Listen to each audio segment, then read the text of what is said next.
see there that the wind is blowing this stuff so strong that it's blown snow in between these window panes.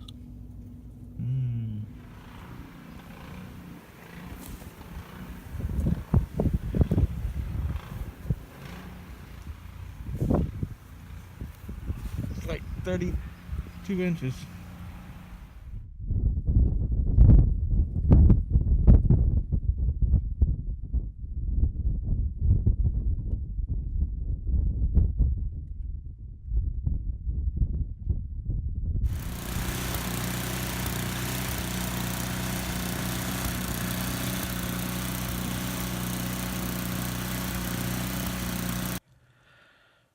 Well, it could have been a whole lot worse. It was still tough, but yeah, it could have been a lot worse. If it hadn't been so cold, then the snow would have been much heavier and would have been a nightmare to plow and to shovel.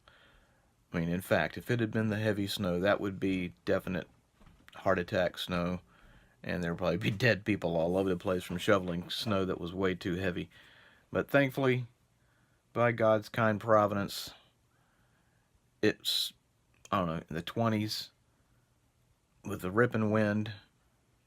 But, you know, thankfully we've got a snowblower, and that could get rid of the huge piles. As you saw, they were, you know, up around 3 feet.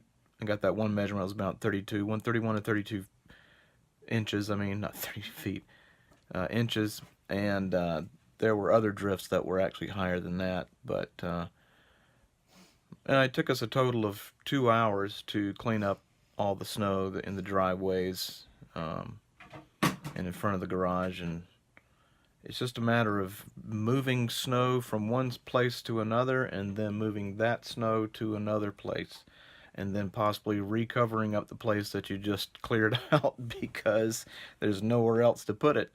So you pile it back on there, and then you move it back into the backyard. So, you know, it's just so much room that you have to put things. But anyway, we're alive, we survived, and, you know, the wind's still blowing, but I think by and large the snow isn't coming down anymore. And you know, since it's so cold, it's not really sticking to anything. It's just blowing around everywhere.